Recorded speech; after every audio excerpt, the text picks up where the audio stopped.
اللہ تعالیٰ ہماری ایمان کا مرکز و محور ہے۔ اللہ تعالیٰ نے اپنی ذات سے وابستگی کے لیے انبیاء کو بھیجا اور سب سے آخر میں نبوت کا تاج خاتم النبیین محمد رسول اللہ صلی اللہ علیہ وسلم کے سر انور پر سجایا۔ اب آپ کی تشریف آوری کے بعد نبوت کا دروازہ تو بند ہو گیا۔ نبوت اور رسالت کا جو بھی دعویٰ کرے گا کافر و مشرک۔ اب نبی تو آنے نہیں، لیکن انسان چاہتا ہے نا کہ اس نبی کی اتباع والی کوئی شخصیت سامنے نظر آئے، جسے دیکھا جائے، جسے سمجھا جائے، جس سے محبت کی جائے، اور جو پھر ہماری وہ تو صحابہ کرام خوشبخت تھے نا، یعنی 1,24,000 کم و بیش صحابہ میں سے ہر کسی کے درجے مختلف ہیں۔ ابو بکر صدیق بھی ہیں، عمر فاروق بھی ہیں، عثمان غنی بھی ہیں، علی شیر خدا بھی ہیں، عبد الرحمن بن عوف بھی ہیں، عشرہ مبشرہ بھی ہیں، ٹھیک ہے۔ ان اونچے درجے کے صحابہ کو تو چھوڑ دو۔ مفسرین نے، محدثین نے، متکلمین نے اپنی کتابوں میں لکھا، وہ صحابہ کے درجے میں جس صحابی کا درجہ سب سے کم ہے صحابی لیکن درجہ سب سے بلند ہے، صحابی ہونے کے ناطے یہ جو سب سے کم درجے والے صحابی ہیں نا، ان کا بھی رتبہ اتنا بلند ہے کہ ساری دنیا کے غوث قطب ابدال مل جائیں اس صحابی کے پاؤں سے لگنے والی خاک کے برابر نہیں ہو سکتا۔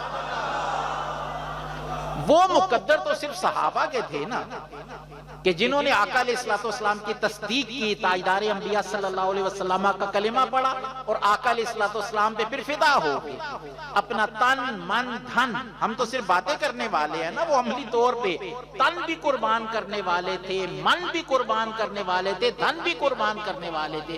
لہٰذا ان کی زندگیوں میں وہ 10 صحابہ تو عشرہ مبشرہ ٹھہرے جنہیں جنت کی بشارت ملی، لیکن تمام صحابہ کے جن میں صرف ایک شرط پائی گئی، کلمہ پڑھا اور ایمان کی حالت میں صرف ایک لمحے کے لیے محمد رسول اللہ صلی اللہ علیہ وسلم کے چہرہ اقدس کی زیارت کر لی، اور اسی ایمان پر ان کا خاتمہ ہوا۔ تو اللہ تعالیٰ نے قرآن حکیم میں آیت اتاری، رضی اللہ عنہم ورضوا عنہ، اللہ ان سے راضی ہو گیا، یہ اللہ سے راضی ہو گیا۔ اب دوستو یہ تو خوشبخت پوری کائنات میں سے فقط 1,24,000 تقریباً صحابہ تھے، اور آقا علیہ السلام کے امتی تو قیامت تک آئیں گے، کروڑوں اربوں کی تعداد میں آئیں گے۔ آقا پر نبوت بھی ختم ہو گئی، نبی نے آنا نہیں، آقا کی تعلیمات قرآن اور سیرت رسول صلی اللہ علیہ وسلم کی احادیث کی صورت میں مکمل ہو گئی، لیکن دل تو کرتا ہے نا کہ ان تعلیمات کا کوئی عملی نمونہ بھی ہمارے سامنے آ جائے، جسے دیکھا جائے، جس کے پیچھے چلا جائے۔ جس طرح سے یہ صحابہ بنیادی طور پہ کون تھے؟ الا ماشاء اللہ حضرت ابوبکر صدیق، حضرت علی شیر خدا رضی اللہ تعالیٰ، ان جیسے اکابر صحابہ کہ جنہوں نے اسلام سے پہلے بھی بت پرستی نہ کی، باقی تو سارے کے سارے اسی ماحول کے تھے نا۔ ان کی انگلی کو تاجدار انبیاء نے پکڑا اور عرش پہ پہنچا دیا۔ بتوں کے آگے جھکنے والوں کو آقا علیہ السلام کی سنگت ملی اور جنت کے اعلیٰ درجات انہیں مل گئے، ٹھیک ہے۔ وہ لوگ کہ جو باہم اپنے گود میں بیٹی آئی اور اسے زندہ درگور کر دیتے تھے، وہ آقا علیہ السلام کی نظر فیض سے اس قدر دین پر عمل کرنے والے بنے کہ وہ اپنی بیٹیوں کو جنت کا ذریعہ سمجھنے لگے۔ کیوں؟ آقا علیہ السلام کی براہ راست صحبت میسر تھی نا۔ اب وہ جو آقا علیہ السلام ظاہری دنیا سے پردہ فرما گئے، صحابہ وصال کر گئے، اس کے بعد کس طرح سے کسی ایک پیکر، شریعت کے پیکر کو کیسے ہم دیکھتے ہیں، ٹھیک ہے، اس کا پھر قرآن مجید نے ہمیں طریقہ بتایا۔ اللہ فرماتا ہے جب تم میری بارگاہ میں ہاتھ باندھ کے کھڑی ہو نا، یہ اللہ اکبر کہہ کر، تو پھر بے شمار انسان کی دعائیں، ہزاروں لاکھوں دعائیں، لیکن ایک دعا اللہ نے تعلیم فرمائی، اہدنا الصراط المستقیم، کہ اللہ تو مجھے صراط مستقیم پر چلا دے، اے اللہ صراط مستقیم پر چلا دے، اے اللہ صراط مستقیم پر استقامت عطا فرما دے۔ اور اسی دعا میں یہ بھی شامل ہے نا کہ اللہ اسی صراط مستقیم پر موت بھی دینا، کامیابی تو تبھی ہے نا۔ وہ صراط مستقیم کیسے پتا چلے کون سی؟ اللہ تعالیٰ نے اسی سے متصل فرمایا صراط الذین انعمت علیہم.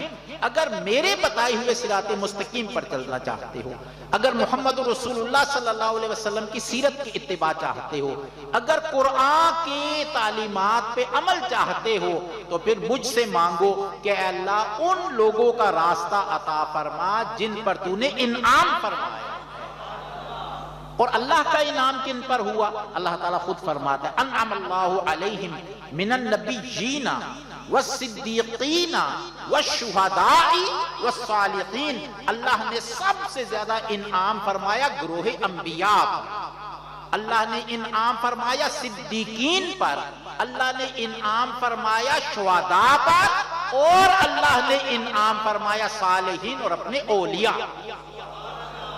ان میں سے جن جن کے راستے پر چلتے جائیں گے وہ انگلی پکڑ کے اللہ کی راہ پہ لگاتے جائیں گے.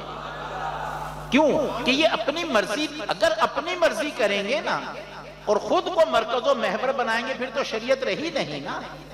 مرکز و محور تو اللہ اور اللہ کے رسول صلی اللہ علیہ وسلم کی ذات. یہ درمیان میں واسطہ اور وسیلہ پیر و مرشد کا کہاں سے آ گیا؟ یہ واسطہ وسیلہ اس لیے ہے کہ کسی بھی بھٹکے ہوئے کی انگلی کو پکڑیں گے آقا کی بارگاہ میں پیش کر دیں.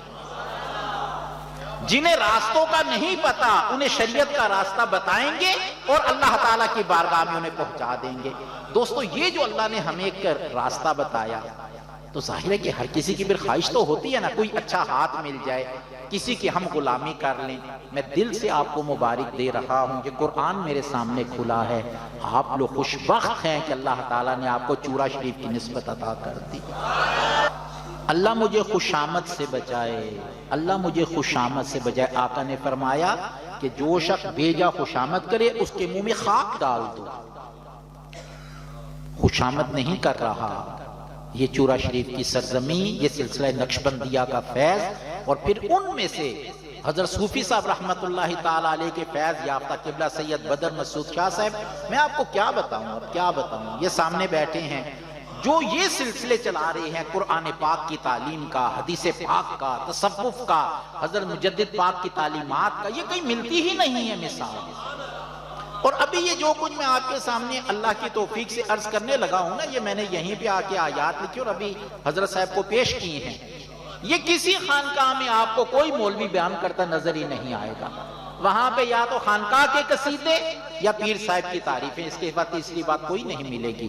یہ جو باتیں آپ کے سامنے عرض کرنے لگا ہوں نا، یہ بظاہر عام روایت سے ہٹ کر ہیں، کڑوی باتیں ہیں، لیکن کیوں بیان کرنے کی جسارت کر رہا ہوں کہ میرے پیچھے پشت پناہ سید بدر مسعود شاہ صاحب کی ہے.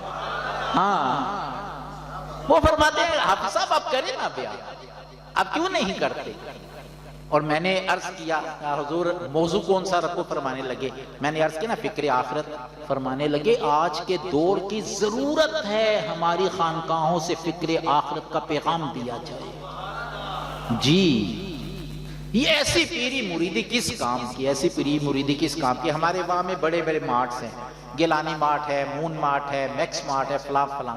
میں وہاں پہ جاؤں، پیسہ بھی دوں، شاپر بھی بھر لاؤں، جب گھر کچن آئٹم کھولو تو اندر مٹی بھری ہوئی ہو تو وہ پیسہ لگانے کا کیا فائدہ ہوا؟ وقت ضائع کرنے کا کیا فائدہ ہوا؟ مزہ تو تب ہے نا کہ پیسہ لگایا تو کوئی قیمتی چیز بھی ہاتھ آئے نا. تو ایسے میں بھی بحمدللہ تعالی بس میں کہاں سے وہ الفاظ لاؤں کہ اب جتنا بھی میں عرض کروں گا بس اللہ آپ کو سلامت رکھے، اللہ آپ کو سلامت رکھے، اللہ آپ کو سلامت رکھے، اور یہ فیض چلتا رہے چلتا رہے چلتا رہے. ہاں یہ فیض چلتا رہے. اللہ اکبر. یہ جو اب حالانکہ یہ میرے اس میں نہیں تھا، لیکن میں کیا بتاؤں، بس میں 39 22 اب یوں سمجھیے مجھے آپ نے درمیان سے نکال دینا، ٹھیک ہے؟ اب آپ ہیں اور آپ کے پیر و مرشد ہیں اور میدان محشر ہے، ٹھیک ہے؟ میں آپ کے سامنے صرف آیت پیٹنے لگا ہوں، ٹھیک ہے؟ ارشد کچھ نہیں. آپ اور جن کے ہاتھ میں آپ نے اپنا ہاتھ دیا ہے نا بیعت کا، وہ اور قیامت کا دن اللہ کیا فرما رہا ہے. پارہ نمبر 24 سورۃ الزمر. اللہ اکبر. ذرا سنیے. پہلے تو اللہ فرماتا ہے آیت نمبر 71 میں کہ جو کفار ہیں وہ گروہ در گروہ جہنم میں جائیں گے. اور ان کا ذکر کرنے کے بعد اب اللہ فرماتا ہے اللہ اکبر وسیق الذین اتقوا ربهم الی الجنۃ زمرا. وہ لوگ کہ جو اللہ سے ڈرتے رہے، اپنی زندگی اللہ کی محبت میں، اللہ کے رسول صلی اللہ علیہ وسلم کی محبت و اتباع میں گزاری، اللہ فرما رہا ہے کہ انہیں جنت کی طرف لے کے جایا جائے گا. لیکن کیسے؟ زمرا، گروہ در گروہ، گروہ در گروہ. یہ گروہ کون سا ہوگا؟ وہ وہاں سے آقا دو جہاں صلی اللہ علیہ وسلم کے دست اقدس میں لواح الحمد، پھر آقا علیہ السلام کے فیض سے سالار نقشبند حضرت ابوبکر صدیق رضی اللہ تعالی عنہ کا جھنڈا، پھر حضرت سلمان فارسی، پھر حضرت ابوبکر صدیق کے بیٹے، پھر حضرت امام جعفر صادق، پھر اس کے بعد حضرت باجزید بستامی. میں نے کہا درمیان میں سے آپ نے ارشد کو نکال دینا ہے. آپ ہیں اور وہ ذات ہے کہ جس کے ہاتھ میں آپ نے بیعت کے لیے ہاتھ دیا ہے، اور پھر اللہ اپنے کرم سے جھنڈا چلتے چلتے چلتے بابا جی نور محمد کے فیض سے اللہ یہ جھنڈا اپنے کرم سے عطا فرمائے پیر سید بدر مسعود شاہ صاحب کو میدان محشر میں. اور اللہ پھر ہمیں اس قابل بنا دے کہ جس کا لڑ جس کے ساتھ لگا ہے نا، وہ قیامت کے دن عزت کے ساتھ چمکتے دمکتے چہروں کے ساتھ اپنے پیر و مرشد کے جھنڈے کے نیچے کھڑا ہو. یہ معذرت کے ساتھ یہ صرف نعرے لگانوں سے نہیں ملے گا. ہاں، یہ صرف اور صرف یہاں پہ چند منٹ کے لیے خوش ہو جانے سے نہیں ملے گا. یہ بڑی لمبی راہ ہے، اس کے لیے بڑے پاپڑ بیلنا پڑتے ہیں، اس کے لیے بڑی مشقت برداشت کرنا پڑتی ہے. آقا علیہ السلام سے صحابہ کرام نے عرض کیا کہ یا رسول اللہ صلی اللہ علیہ وسلم، قیامت میں اربوں خربوں انسان ہوں گے، صرف آقا کی امت ہی خربوں میں ہوگی. چیز ہے کہ دیگر 1,24,000 صحابہ کی بھی امتیں. تو یا رسول اللہ آپ ہمیں کیسے پہچانیں گے؟ اللہ کے نبی سے بڑھ کے کون ہے کہ جن کے متعلق آقا علیہ السلام فرماتے ہیں کہ اے میرے امتیوں، میرے لیے مقام محمود کی دعا کیا کرو. مقام محمود کی عَسَىٰ أَن يَبْعَثَكَ رَبُّكَ مَقَامًا مَحْمُودًا. سورہ بنی اسرائیل پارہ نمبر 15 میں اللہ فرماتا ہے کہ امید ہے کہ آپ کا رب آپ کو مقام محمود عطا فرمائے گا. آقا علیہ السلام فرماتے ہیں کہ اے میرے امتیوں، میرے لیے مقام محمود کی دعا کیا کرو. کیوں؟ یہ ایک ایسا منصب ہے، ایک ایسا رتبہ ہے جو کل کائنات جن و بشر میں، ملائکہ میں اللہ صرف ایک ہستی کو عطا کرے گا، صرف ایک کو. اور نبی صلی اللہ علیہ وسلم فرماتے ہیں مجھے اپنے رب سے کبھی امید ہے کہ وہ میں محمد الرسول اللہ ہوں گا کہ جسے مقام محمود عطا کیا جائے. جس ہستی محتشم کو مقام محمود اللہ عطا فرمائے گا، جن کی شفاعت کبریٰ کی وجہ سے حساب کتاب شروع ہوگا. صحابہ نے پوچھا یا رسول اللہ ہم آپ کو کہاں ڈھونڈیں گے؟ آقا علیہ السلام نے فرمایا مجھے حوض کوثر پہ پا لو. یا رسول اللہ ادھر نہیں تو میزان عمل پہ، ادھر نہیں تو پل صراط پہ، ان تینوں جگہ پر اپنی امت کی خاطر تم مجھے موجود پاؤ. آقا کے ہاتھ میں اللہ لواح الحمد دے گا. آقا علیہ السلام جنت کا دروازہ یوں ناک کریں گے تب جنت کا دروازہ کھلے گا. سب سے پہلے محمد رسول اللہ صلی اللہ علیہ وسلم جنت میں داخل ہوں گے، تب کسی اور کو جنت میں داخلے کی اجازت ملے گی. جس نبی محتشم خاتم النبی جی رحمت اللہ علیہ صلی اللہ علیہ وسلم کو اتنا بلند مقام اللہ نے دیا نا، جب صحابہ نے عرض کیا کہ یا رسول اللہ صلی اللہ علیہ وسلم قیامت کے دن آپ ہمیں کیسے پہچانیں گے؟ تو اگر آقا صرف یہ فرما دیتے نا کہ جس نے کلمہ پڑھا میں پہچان لوں گا تو پھر بات مختلف تھی. آقا علیہ السلام کے القابات میں سے جو آپ کی شانیں ہیں نا، ان میں سے ایک ہے قائد غر المحجلین. کہ آقا علیہ الصلوۃ والسلام اس امت کی قیادت کرنے والے ہیں کہ جن کے چہرے اور جن کے بازو اور پاؤں چمکنے والے ہیں. ٹھیک ہے. جب صحابہ کرام نے عرض کیا کہ یا رسول اللہ صلی اللہ علیہ وسلم آپ ہمیں کیسے پہچانیں گے؟ اب یہ بات قابل غور ہے کہ آقا کا مقام دیکھیے، بعد از خدا بزرگ توئی قصہ مختصر، کہ خالق کائنات کے بعد کائنات ارض و سما میں سب سے بلند رتبہ اللہ کے نبی کا ہے. اتنے بلند رتبہ کے باوجود فرمایا، حدیث پاک کا مفہوم ہے کہ جو میرا امتی اللہ کی بارگاہ میں روزانہ 5 مرتبہ نماز قائم کرنے کے لیے وضو کا اہتمام کرے گا نا، یہ چہرہ دھوئے گا، یہ بازو دھوئے گا، یہ پاؤں دھوئے گا، تو میرے امتی کے ان اعضاء کو اللہ قیامت والے دن چاند کی طرح چمکتا ہوا بنا دے، اور اپنے امتی کے چمکتے ہوئے اعضاء سے پہچان جاؤں گا وہ میرا امتی، وہ میرا امتی، وہ میرا امتی، وہ میرا امتی، وہ میرا امتی. اللہ اکبر، اللہ اکبر. اب ایک بات جی اس وقت بھی نہیں وہ رکھیں، اس وقت بھی قیامت کا منظر تو الگ ہے، لیکن اس وقت بھی اگر چہرے چمکتے ہوئے ہیں تو اہل سنت والجماعت. الحمدللہ الحمدللہ. چہرے تو چمکتے ہی آقا کی محبت سے ہیں نا. یہ تو آقا کا نور آتا ہے، آقا کا فیض آتا ہے تو جب چہروں پر رونق آتی ہے نا، اس میں تو کوئی دوسری رائے ہی نہیں. درست فرمایا. اب یہ تو جنہیں اللہ نے نماز کی توفیق دی جو وضو کرتے ہیں، ان کے تو چہرے، یہ چہرہ، یہ بازو، یہ پاؤں چمک رہے ہوں گے. ایک لمحے کے لیے آپ سوچیں، آخر ہمارے ہی معاشرے کا حصہ ہے نا کہ جو نمازیں پڑھتے ہی نہیں، جو دن میں وضو کرتے ہی نہیں، جو اللہ کی بارگاہ میں جھکتے ہی نہیں، کیا وہ قیامت کے دن اللہ کے نبی کو اپنی پہچان کروا سکیں گے؟ نہیں کروا سکیں گے. تو آپ کے سامنے بات کیا رکھنا چاہتا ہوں کہ اپنے پیر و مرشد کا لڑ بڑا مضبوط ہے، لیکن یہ لڑ پکڑنے کے لیے عمل کی کٹھالی میں خود کو ڈھالنا پڑے گا، عمل کی راہ پر آنا پڑے گا. اسلام میں شارٹ کٹ کوئی بھی نہیں. اسلام صرف ایک چیز ہے، عمل سے زندگی بنتی ہے، جنت بھی جہنم بھی. یہ خاکی اپنی فطرت میں نہ نوری ہے نہ ناری. دوستو اس عمل کے بغیر کچھ بھی نہیں، اس عمل کے بغیر کچھ بھی نہیں. وہ جھنڈا جو ہاتھ میں ہوگا، تو جو نماز نہیں پڑھتے، وضو نہیں کرتے، اگر وہ اپنے نبی کو اپنی پہچان نہیں کروا سکتی تو کیا کوئی بے عمل مرید اپنے پیر کے جھنڈے کے نیچے جمع ہو سکے گا؟ کیسے ممکن ہے؟ کیسے ممکن ہے؟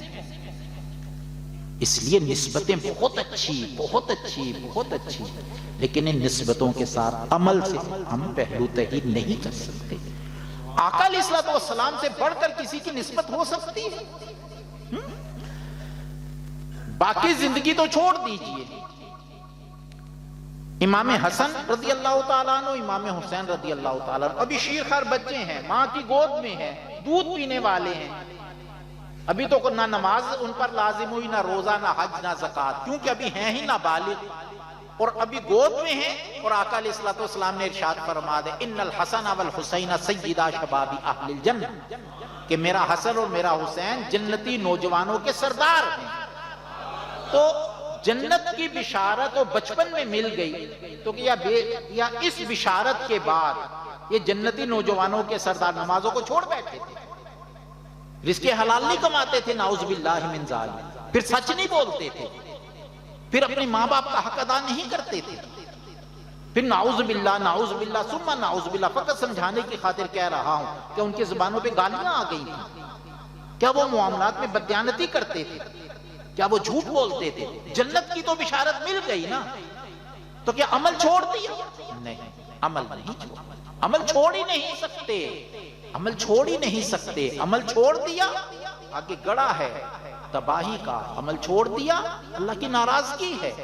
کیونکہ اللہ رب العزت نے جب بشارت دی نا جنت کی، تو اللہ تعالیٰ پارہ نمبر 15 میں 2 مرتبہ یہ بات ارشاد فرما رہا ہے سورہ کہف کی بالکل ابتدائی آیت میں اللہ نے فرمایا وَيُبَشِّرَ الْمُؤْمِنِينَ کہ نبی محتشم صلی اللہ علیہ وآلہ وسلم آپ مومنین کو بشارت سنا دیجئے.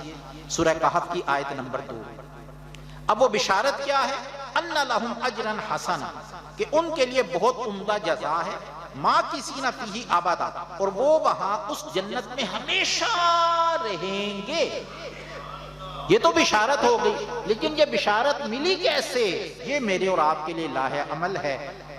بشارت انہیں ملی المؤمنین کہ جو اللہ اور اللہ کے رسول پر ایمان بھی لائے، یعملون الصالحات اور اس کے ساتھ اعمال صالحہ کو بھی اختیار کیا، اپنے کردار میں بھی تبدیلی لائے، شب و روز کو بھی بدلا، اللہ کی محبت، اللہ کے رسول صلی اللہ علیہ وسلم کی محبت اور اتباع کا کلادہ بھی اپنے گلوں میں ڈالا، اس قرآن سے دل لگایا، اسے پڑھا، ترجمے کے ساتھ اسے سمجھا، سمجھ کے عمل کیا اور عمل کرنے کے بعد اس کے نور کو آگے پھیلایا. دوستو اگر ہم نے یہ سب کچھ کر لیا نا، اگر ہم نے یہ سب کچھ کر لیا تو پھر کتنی بشارتیں ہیں. آئیے اب ہم یہ سمجھیے کہ ارشد بھی قبر میں پہنچ گیا اور آپ سب کا بھی وقت پورا ہو گیا اور کائنات فنا ہوگی. سورہ اول پہلا سور پھونک دیا گیا جس کی وجہ سے کل کائنات تباہ ہو گئی. ٹھیک ہے، اب اللہ کے سوا کچھ نہیں، جسے اللہ چاہے، ماں سوا جسے اللہ چاہے. اس کے بعد اللہ تعالیٰ کا حکم ہوا اور سورہ ثانی پھونکا گیا، دوسری مرتبہ سور پھونکا گیا. ہوگا کیا؟ اللہ تعالیٰ قرآن حکیم میں فرماتا ہے کہ اس وقت ہوگا یہ وَنُفِخَ فِي الصُّورِ، دوسری مرتبہ اللہ کے مقرب فرشتے سور پھونکیں گے. اس سور پھونکنے سے کیا ہوگا؟ فَإِذَا هُمْ مِنَ الْأَجْدَاثِ إِلَىٰ رَبِّهِمْ يَنْسِلُونَ تو سارے کے سارے انسان فوراً اپنی قبروں سے نکل کے اپنے پروردگار کی طرف تیزی سے جانے لگے اور کہیں گے کیا؟ قالوا یا ویلنا من بعثنا من مرقدنا، کہیں گے اس وقت ہائے ہم برباد ہو گئے، کس نے ہمیں اٹھا کھڑا کیا ہماری خوابگاہوں سے؟ جواب آئے گا ھذا ما وعد الرحمن، یہ وہی ہے جس کا رحمان نے وعدہ سچا فرمایا تھا. وصدق المرسلون اور اس کے رسولوں نے سچ فرمایا تھا کہ قیامت آئے گی. اب ہم سارے کے سارے قبروں سے نکل کے میدان محشر کی طرف چل پڑے، میدان محشر میں پہنچ گئے. ٹھیک ہے، اس میدان محشر کا اگر تصور کرنا ہو نا تو اللہ نے کس کس کو توفیق عطا فرمائی حج اور عمرے کی؟ الحمدللہ. اور ماشاءاللہ اتنی بڑی تعداد ہے. آپ یہ سمجھیے کہ آپ نے کوئی بھی نماز ظہر عصر مغرب عشاء کوئی بھی خانہ کعبہ میں ادا کی اور اب آپ ہوٹلوں کی طرف واپس آ رہے ہیں، اور اگر آپ وہ شار خلیل پر تھے نا تو وہ جو مکہ ٹاور اور اس کے درمیان راستہ ہے اس میں اونچی جگہ پہ کھڑے ہو جائیں تو آگے آپ کو کیا نظر آئے گا؟ سر ہی سر، سر ہی سر، سر ہی سر. کوئی کسی کو پہچان بھی نہیں پا رہا. ایسا ہی ہے نا، اللہ تعالیٰ میدان محشر کا نقشہ کھینچ رہا ہے. کیا کھینچ رہا ہے؟ سورہ عبس آیت نمبر 34 کہ میدان محشر میں ہوگا کیا. اللہ اکبر. اللہ فرماتا ہے، یہ مجھے حوالے ڈھونڈنے میں تھوڑا سا وقت لگے گا، آپ برا نہ منائیے گا. یہ آگے اللہ اکبر. فَإِذَا جَاءَتِ الصَّاخَّةُ پھر جب کان بہرا کرنے والا شور اٹھے گا اور قیامت بپا ہو جائے گی، لوگ قبروں سے نکل کر میدان محشر کی طرف جائیں گے. اس میدان محشر میں کیا ہوگا؟ یوم یفر المرء من اخیہ وامہ وابیہ وصاحبتہ وبنیہ لِكُلِّ امْرِئٍ مِّنْهُمْ يَوْمَئِذٍ شَأْنٌ يُغْنِيهِ. اس میدان محشر کی کیفیت اللہ بیان فرماتا ہے کہ آدمی اپنے بھائی سے دور بھاگ رہا ہوگا، حتیٰ کہ اپنی ماں اور اپنے باپ سے دور بھاگ رہا ہوگا، حتیٰ کہ اپنی بیوی اور اپنے بچوں سے دور بھاگ رہا ہوگا. ہر شخص کو اس دن ایسی فکر لاحق ہوگی جو اسے ہر ایک سے بے پرواہ کرے. نہ مجھے میری ماں کی پرواہ، نہ باپ کی پرواہ، نہ بیوی کی پرواہ، نہ اولاد کی پرواہ. دوست تو پیچھے رہ گئے نا، مال و متاع تو سب رہ گیا. المال والبنون زینت الحیات الدنیا. سورہ کہف پارہ نمبر 15 میں اللہ فرماتا ہے مال اور بیٹے یہ تو صرف دنیا کی زینت ہیں. قیامت کے دن ہر کوئی بیگانہ، اور زبان پر کیا ہے؟ نفسی نفسی. اے اللہ مجھے بخش، اے اللہ مجھے بخش دے، میرے بدلے ساری دنیا لے، سارا مال و متاع لے لے، لیکن آج میرے گناہوں کی بخشش کا مجھے پروانہ عطا فرما. گناہوں کی بخشش کا پروانہ کیا ملنا ہے قیامت کے دن؟ ابھی تو اتنا آسان ہے، اتنا آسان ہے کہ فقط ایک مرتبہ زبان سے کوئی سبحان اللہ کہے، اللہ تعالیٰ جنت میں ایسا درخت لگا دیتا ہے جس کے سائے میں کتنے دن گھوڑا دوڑتا رہے اس کا سایہ ختم نہیں ہوتا. ایک نظر کوئی اپنی ماں یا باپ کو محبت کی نظر سے دیکھ لے، اللہ تعالیٰ حج اور عمرے کا ثواب لکھ دیتا ہے. صبح کے وقت ایک قرآن حکیم کی آیت پڑھ لی جائے. نبی صلی اللہ علیہ وسلم نے حضرت ابو ذر غفاری رضی اللہ تعالیٰ عنہ کو فرمایا کہ ابو ذر صبح کے وقت ایک آیت کو پڑھ لو، اور ہمارے لیے تو سمجھ کے پڑھنا ہے نا، وہ تو اہل زبان تھے. ایک آیت کو سمجھ کے پڑھنا 100 رکعات نماز نفل پڑھنے سے زیادہ فضیلت ہے. اور اگر قرآن حکیم کا ایک مضمون سمجھ لیا جائے 5 6 7 آیات میں، ایک رکوع میں مکمل ہو جاتا ہے. ایک مضمون کو سمجھ لینا 1000 رکعت نماز نفل پڑھنے سے زیادہ فضیلت رکھتا ہے. کوئی رزق حلال کمانے کے لیے اپنا قدم گھر سے باہر رکھتا ہے، اللہ اس کے کبیرہ گناہ اس سے معاف فرماتا ہے. کوئی کسی کی دنیا میں حاجت پوری کرتا ہے اپنے بھائی کی، کسی مشکل کو آسان کرتا ہے. آج اللہ کی رحمتیں حاصل کرنا اتنا آسان ہے. آقا علیہ الصلوۃ والسلام فرماتے ہیں من کان فی حاجت اخیہ کان اللہ فی حاجتہ. جو اپنے بھائی کی ضرورت کو پورا کرتا ہے اللہ اس کی ضرورت کو پورا کرتا ہے. واللہ فی عون العبد ما کان العبد فی عون اخیہ. جب تک بندہ اپنے بھائی کی مدد کرتا رہتا ہے اللہ تعالیٰ اس بندے کی مدد کرتا رہتا ہے. من ستر مسلما سترہ اللہ یوم القیامہ.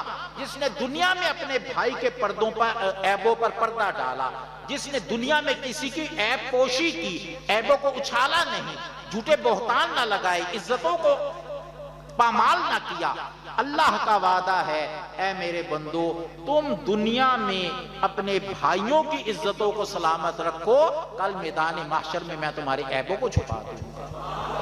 اس دنیا میں تو اتنا آسان ہے نیک اعمال کرنا، اتنا آسان ہے. اور قیامت میں جب کہ ہماری روحیں پرواز کر گئی تھیں میدان محشر میں آگے، یہ ہے بیج ڈالنے کا دن، یہ ہے عمل کی جگہ. کل قیامت کا دن ہے فصل کاٹنے کا موقع. اب تو جو بیج ڈالا تھا وہ فصل کاٹنی ہے. اگر نیکی کا بیج ڈالا لہلاتی ہوئی سرسبز فصل تیار ہوگی، اور اگر گناہوں کے بیج ڈالتے رہے، اللہ کی نافرمانی کرتے رہے، بددیانتی کرتے رہے، حرام کماتے رہے، گالیاں دیتے رہے، جھوٹ بولتے رہے، نمازیں نہ پڑھی، اللہ اور اس کے رسول کی محبت سے دل کو آباد نہ کیا، قرآن کے ذریعے قرآن کا نور اپنی آنکھوں کے ذریعے دلوں میں نہ بسایا، اگر یہ عمل رہا اور توبہ سے پہلے موت آ گئی تو یہ وہ خسارہ ہے کہ جس کی تلافی بڑی مشکل ہو جائے. یہود اور نصارہ کی 2 باتیں آپ کے سامنے رکھتا ہوں. وَقَالُوا لَن يَدْخُلَ الْجَنَّةَ إِلَّا مَنْ كَانَ هُودًا أَوْ نَصَارًا. یہود اور نصارہ کہتے کہ ہمارے سوا کوئی جنت میں جائے گا ہی نہیں. ٹھیک ہے.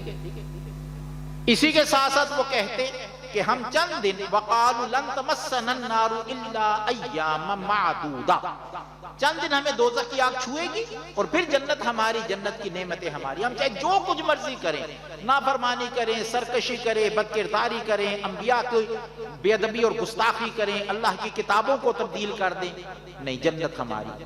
اللہ تعالیٰ نے قرآن کی آیت کی صورت میں ان کے دعوے کو باطل قرار دیا.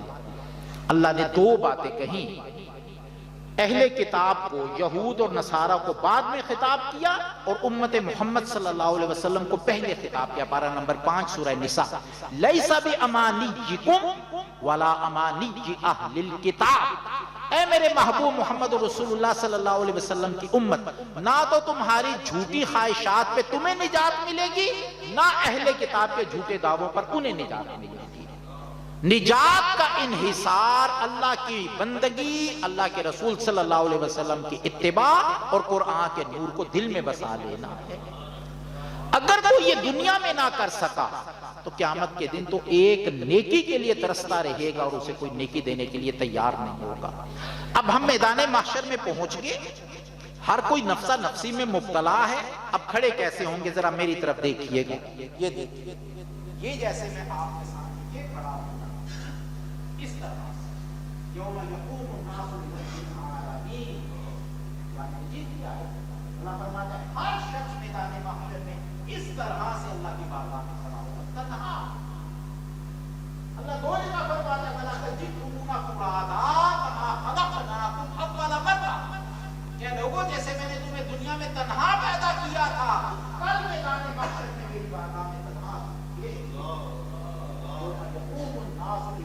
العالمین، تمام جہانوں کے رب کی بارگاہ میں ہر شخص تنہا پیش ہو۔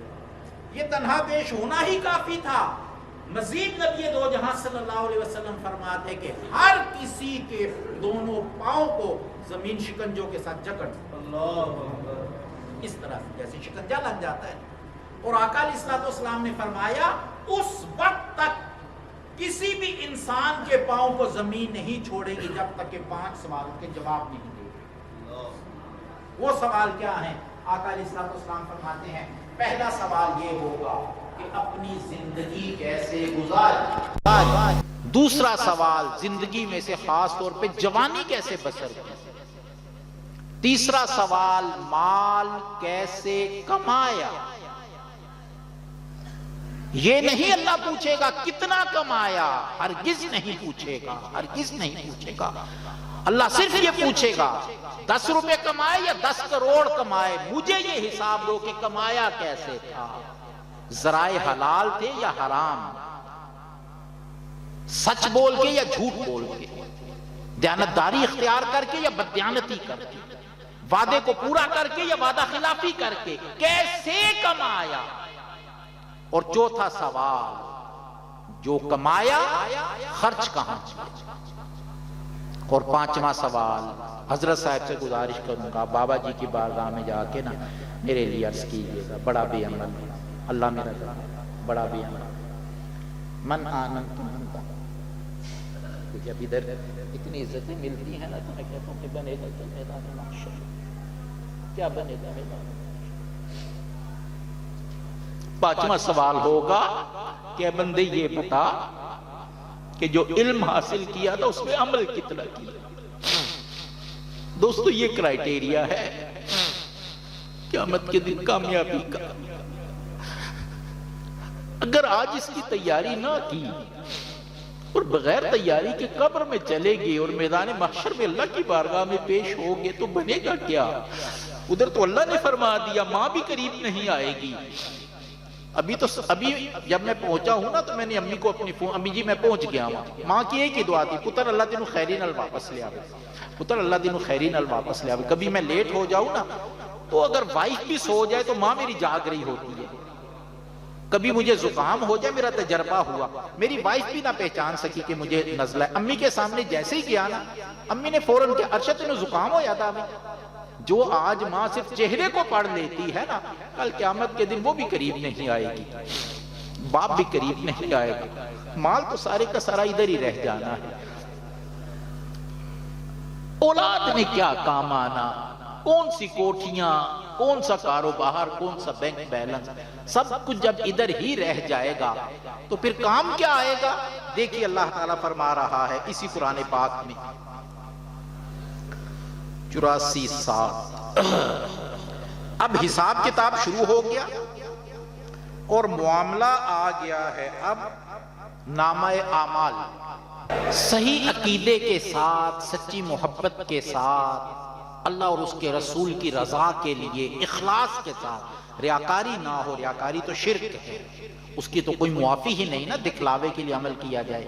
اگر یہاں پہ اللہ کی توفیق سے، اخلاص سے اس کی رضا کے لیے اعمال کر لیے اور اعمال کا پڑھنا بھاری ہو گیا، تو آپ دیکھیے اللہ کتنی بڑی خوشخبری سنا رہا ہے۔ اللہ اکبر۔ پارہ نمبر 30 سورۃ الانشقاق آیت نمبر 6، اللہ فرماتا ہے یا ایھا الانسان انک قادح الی ربک قدحا فملاقی، اے انسان تو محنت میں کوشش کرتا رہتا ہے اپنے رب کے پاس پہنچنے تک، بس تیری رب سے ملاقات ہو کر رہے گی۔ پھر اللہ اب وہ وقت آ گیا کہ نامہ اعمال تل پڑے، اور اب حساب کتاب کے لیے نامہ اعمال کی تقسیم ہونی، ٹھیک ہے؟ اور نامہ اعمال کی تقسیم کا کیا ہے؟ اللہ فرماتا ہے فَأَمَّا، یہ یہاں پہ پہلے ہم سورۃ القاریہ کو پڑھتے ہیں، فَأَمَّا مَنْ ثَقُلَتْ مَوَازِینُهُ، بس جس کے نیکیوں کے پڑلے بھاری ہو گئے، یہ دو پڑلے، یہ نیکیاں یہ گناہ، یہاں پہ نیکیاں رکھی گئی، یہاں پہ گناہ رکھے گئے، اور اللہ کے کرم سے جس کی نیکیاں زیادہ ہو گئی اور گناہ کم ہو گئے، تو اس کو کیا خوشخبری ملے گی؟ اللہ تعالیٰ فرماتا ہے کہ اس بندہ مومن کا نامہ اعمال اس کے دائیں ہاتھ میں دیا جائے گا۔ جب اس کے دائیں ہاتھ میں نامہ اعمال دیا جائے گا نا، تو دائیں ہاتھ میں نامہ اعمال کا ملنا ہی گویا کامیابی کی ضمانت۔ فَأَمَّا مَنْ أُوتِيَ كِتَابَهُ بِيَمِينِهِ، بس وہ لوگ خوشبخت کہ جن کا نامہ اعمال ان کے دائیں ہاتھ میں دیا جائے گا، فَسَوْفَ يُحَاسَبُ حِسَابًا يَسِيرًا، ان کا حساب کتاب بڑا آسان لیا جائے گا، ان کا حساب کتاب بڑا آسان لیا جائے گا۔ سیدہ عائشہ صدیقہ رضی اللہ تعالی عنہا نے عرض کیا یا رسول اللہ قیامت کے دن کیا بنے گا؟ آقا علیہ السلام نے فرمایا کہ عائشہ مفہوم ہے حدیث پاک کا کہ اللہ کا کرم شامل حال ہو گیا نا، تو پھر بندہ مومن کا ایسے حساب ہوگا، یہ موٹا موٹا فَسَوْفَ يُحَاسَبُ حِسَابًا يَسِيرًا، بڑا سوکھا جا حساب ہونا بھی ہوتا، بڑا آسان جیسا، بس ٹھیک ہے بھی، اے بھی ٹھیک، اے بھی ٹھیک، اے بھی ٹھیک، اے بھی ٹھیک، لو جی اے نامہ اعمال دائیں ہاتھ میں۔ اللہ اکبر، اللہ اکبر۔ اس کا حساب کتاب بڑا آسان۔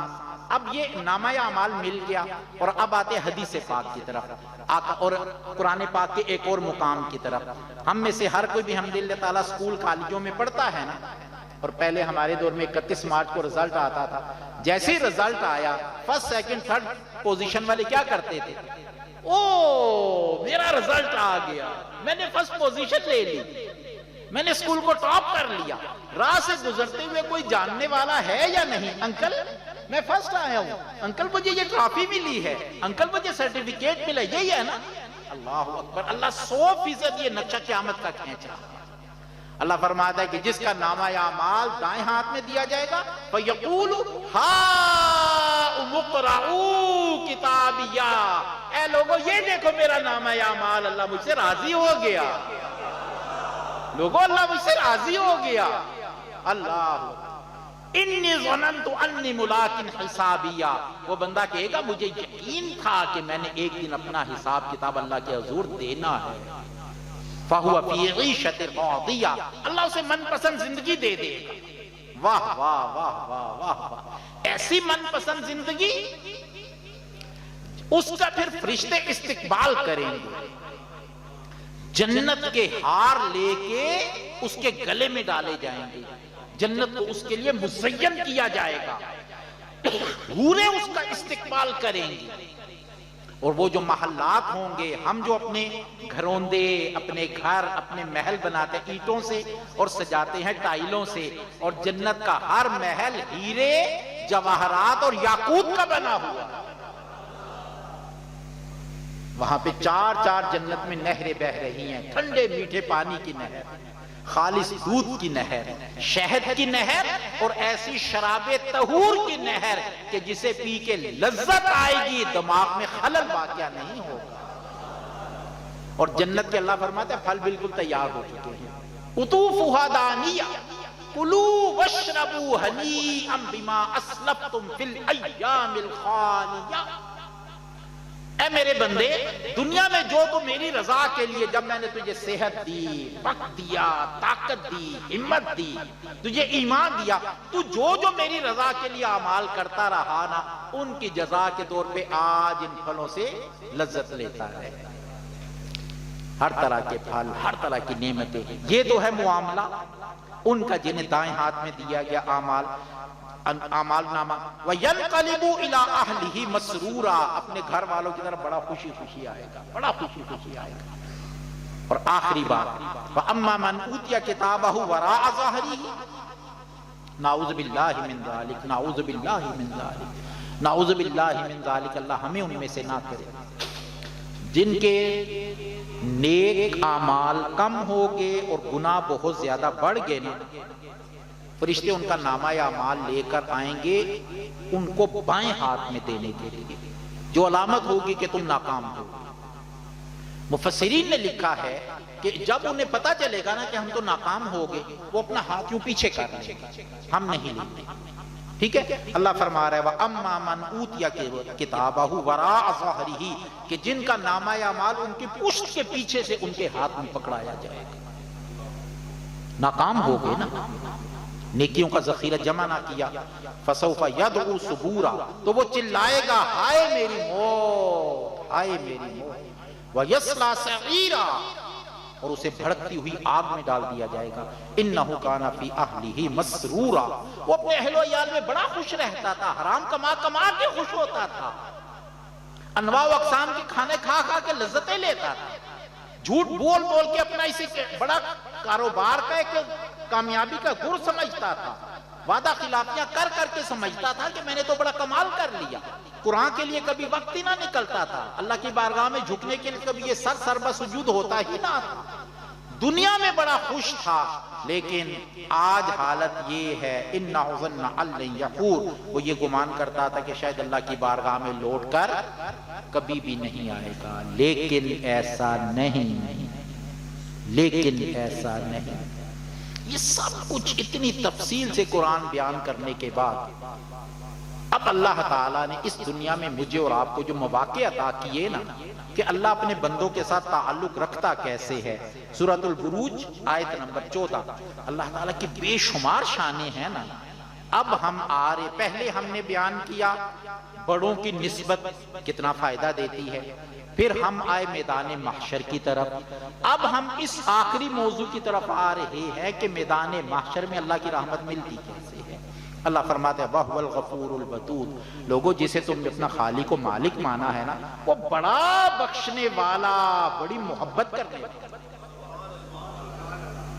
وہ ہمارا رب. اس کی شان کیا ہے؟ سورہ کہف پارہ نمبر 15 میں فرماتا ہے وَرَبُّكَ الْغَفُورُ ذُو الرَّحْمَةِ، کہ نبی محتشم آپ کا رب بخشنے والا، رحمت کی خیرات عطا فرمانے والا. وہ مزید اپنا فرماتا ہے کتب علی نفسہ الرحمہ، اللہ نے اپنی ذات پر لازم کر لیا ہے اپنے بندوں کو رحمت کی خیرات عطا فرمائے گا. مزید فرماتا ہے وَرَحْمَتِي وَسِعَتْ كُلَّ شَيْءٍ. اور اس آیہ مبارکہ کا ترجمہ رکھنے سے پہلے آقا علیہ الصلوۃ والسلام کے ایک حدیث پاک بیان کرتا ہوں. آقا علیہ الصلوۃ والسلام ارشاد فرماتے ہیں کہ اللہ نے جب عرش کو تخلیق فرمایا نا، تو اللہ فرماتا ہے کہ میں نے اپنی عرش پہ ایک بات لکھ دی تھی، اور جو اللہ لکھ دے وہ مہر تصدیق ہو گئی نا. اللہ نے کیا لکھا؟ اللہ نے اپنے عرش پہ لکھ دیا تھا کہ میرے غضب اور میرے عذاب پر میری رحمت ہمیشہ غالب رہے.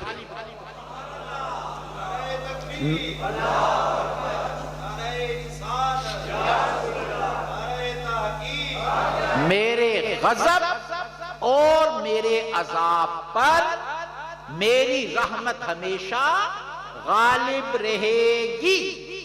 یہ تو آقا علیہ الصلوۃ والسلام کا فرمان ہو گیا. اور اللہ فرماتا ہے وَرَحْمَتِي وَسِعَتْ كُلَّ شَيْءٍ، کائنات کی ہر شے سے زیادہ میری رحمت ہے، میری رحمت ہے. وہ تعارف ہی اپنا کرواتا ہے بسم اللہ الرحمن الرحیم، وہ اللہ جو رحمان ہے اور رحیم ہے. تو دوستو جس اللہ کی رحمت اتنی وسیع ہے نا، اتنی وسیع ہے، آقا دو جہاں نے فرمایا، قرآن پاک میں بھی ہے، جب آدم علیہ السلام کو تخلیق فرمایا اور تمام فرشتوں نے سجدہ کیا اور ابلیس نے سجدے سے انکار کر دیا، تو اس موقع پر جب ابلیس کو راندہ درگاہ کیا نا، اس کے کفر، اس کے تکبر اور نافرمانی کی وجہ سے تو اس نے قسم اٹھائی قرآن پاک میں، قال فبعزتک لأغوینہم اجمعین، اے اللہ مجھے تیری عزت کی قسم، کیا اللہ مجھے تیری عزت کی قسم دنیا میں آنے والے ایک ایک انسان کو گمراہ کرتا ہوں۔ دوبارہ دہراتا ہوں، اللہ مجھے تیری عزت کی قسم دنیا میں آنے والے ایک ایک انسان کو گمراہ کروں گا۔ نبی صلی اللہ علیہ وسلم فرماتے ہیں کہ جب ابلیس نے اللہ کی عزت کی قسم اٹھائی نا کہ اللہ تیرے ایک ایک بندے کو گمراہ کروں گا، تو وہ ہمارا رب کے جس نے عرش پر لکھ دیا تھا کہ میری رحمت ہمیشہ غالب رہے گی، جو فرماتا ہے کہ میں بڑا بخشنے والا، بڑی رحمتوں کی خیرات عطا فرمانے والا ہوں، جو فرماتا ہے میں رحمان و رحیم ہوں، جو فرماتا ہے میں نے اپنی ذات پر رحمت کو لازم کر لیا ہے، میرا کرم ہے یہ۔ آقا علیہ السلام فرماتے ہیں کہ ابلیس نے ایک قسم اٹھائی کہ اللہ مجھے تیری عزت کی قسم دنیا میں جانے والے ایک ایک انسان کو گمراہ کروں گا۔ اللہ نے جواب میں فرمایا مجھے میری عزت اور میرے جلال کی قسم جب تک بندے مجھ سے معافی مانگتے رہیں گے میں ان کے گناہ بخشتا رہوں گا۔